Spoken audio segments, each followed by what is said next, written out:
아시아 자동차에서 벤츠까지 20년 중고차 인생. 밀레니엄 2000년에 처음 중고차를 사서 지금까지 중고차로만 살고 있다. 첫 차는 아시아 자동차에서 나온 록스타라는 지프차였다. 마치 말을 타는 듯한 승차감과 스포츠카의 소리를 느낄 수 있었다. 실제 속도는 100km도 잘 안 나온다.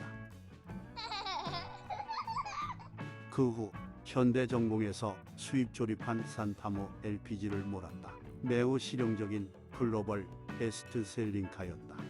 더 늙기 전에 스포츠카를 몰아보고 싶어서 현대 TV론 레드 칼라를 샀다.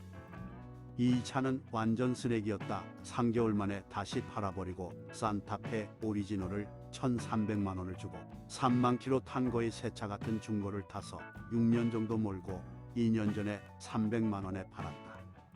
산타페 초기 모델의 엔진은 이태리 엔진이라 아주 성능이 좋았다. 한 번도 고장 없이 6년간 엔진 오일만 교체하고 수리받은 적도 없이 잘 탔다. 50살이 되기 전에 수입차를 한번 타보고 싶어서 2년 전에 벤츠 E클래스 중에서 가장 디자인이 개인적으로 마음에 드는 W12 모델 CG 직분사 엔진 215만 킬로 탄 중고를 양천 중고차 시장에서 1,300만 원을 주고 샀다. 이 차는 처음 살 때 사실 엔진 오일 누유가 심했다. 개인적인 판단으로 오일 누유가 심한 차는 절대 사서 안 된다는 걸 알고 있었다.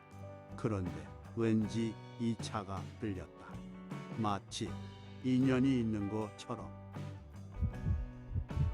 구입 후 얼마 안 있어 시동을 걸자 배기구에서 흰 연기가 자욱하게 뿜어져 나왔다. 오일이 엔진 실린더로 유입되는 것이다.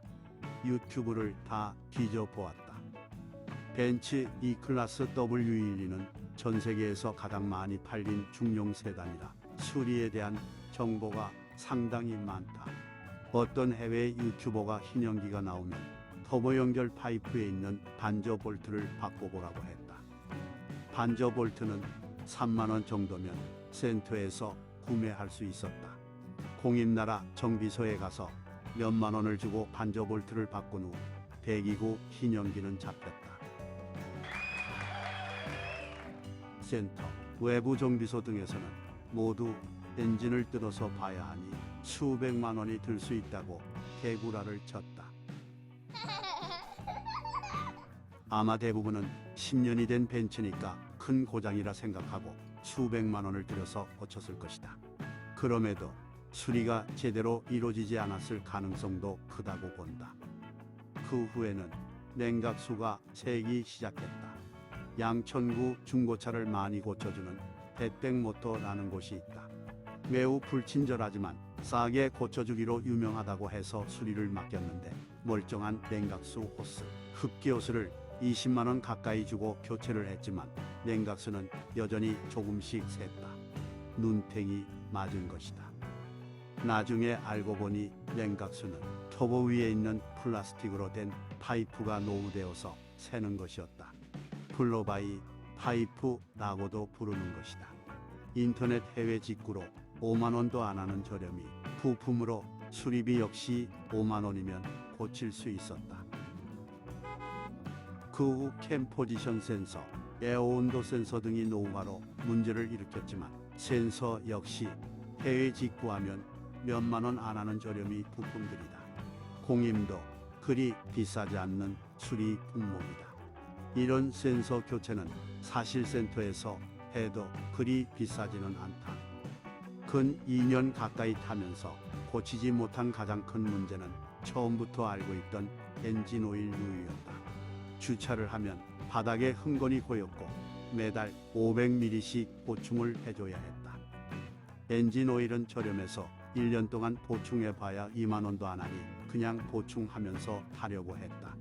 수리를 하려고 센터, 부업체 등에 가보았으나 다들 엔진을 내리고 헤드 가스킷을 갈아야 할 것 같다며 수리비로 최소 200에서 300만 원을 생각해야 한다고 말했기 때문에 고칠 엄두를 낼 수 없었다. 그런데 시간이 갈수록 오일 누유가 많아지고 차 바닥에 쌓이는 기름이 지저분해서 늘 고칠 수 있는 방법이 없을지 고민을 하며 유튜브, 인터넷 등에서 헤드 게스킷 외에 다른 원인은 없을지 1년 넘게 알아봤다. 그러다가建築 실리에서 오일이 새는 경우도 많다는 정보를 알게 되어 수리비가 크지 않으니 한번 해보려고 외부 공업사 몇 군데 전화를 돌리다가 은평구에 있는 어떤 정비소와 통화를 했는데 이분이 W212 에보 엔진에 대해 잘 아는 것 같았다. 그분이 말씀하시길 에보 엔진은 캠축에서 새는 경우는 거의 못 봤다. 아마도 터보에서 새는 경우가 많을 것이다 라고 말씀하셨어. 혹시나 하는 마음에 터보 누유라는 키워드로 검색을 해봤다. 터보 교체는 수백만 원이 들기 때문에 사실 포기하는 심정으로 찾아봤는데 해외 유튜브에서 터보 라인 금속 파이프 쪽에서 고무링 노후화로 오일이 심하게 새는 영상을 찾았다. 그리고 관련 영상에서 해당 파이프 수리 영상도 찾았다. 파이프 분리도 아주 쉽고 파이프 끝부분에 철물점에서 500원에 파는 테프론 누수방지 테이프를 사서 감아준 후 다시 조립했다. 일주일 정도 지난 후 엔진 오일 누유가 90% 정도 잡혔다. 한두 방울 떨어지긴 해도 이제 흥건히 보이지 않는다. 이럴 수가. 그냥 공짜로 고칠 수 있었던 문제였다니. 그런데 정비업체에서는 수백만 원을 내라고 덤을 줬다고 생각하니 소름이 끼친다. 은평구에 전화로 터보 문제를 알려준 공업사 사장님을 찾아뵙고 조그만 선물이라도 해야겠다. 그분이 아니었다면 아직도 원인을 못 찾았을 것이다. 이 업체는 양심적인 업체 같아서 단골로 삼을 생각이다. 수입 중고차 2년 타보고 느낀 점을 정리해 보았다.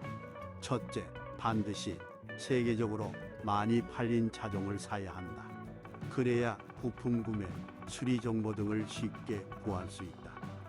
둘째, 한국에 있는 자동차 수리 업자들 대부분 믿어서는 안 된다. 본인이 공부해서 어느 정도 기본적인 정비 지식이 없다면 중고 수입차는 사지 않는 게 좋다. 아니면 주변 지인 중에 수입차 정비에 대한 지식이 많은 사람이 있다면 꼭 도움을 받는 게 좋다. 그리고 중고차를 20년간 타오면서 크게 손해본 적은 없는 것 같다. 새 차 뽑기 잘못해서 마음고생하느니 중고차 사서 맘 편히 고치면서 타는 게 낫다고 본다. 그리고 10만 킬로 이하 중고차는 사실 고칠 게 별로 없다. 자동차 정비업계가 정직해지길 기대하기보단 나 스스로 정비 지식을 익혀서 저렴한 중고차로 안전하게 타고 다니는 게 가장 현명한 길이 아닐까 싶다.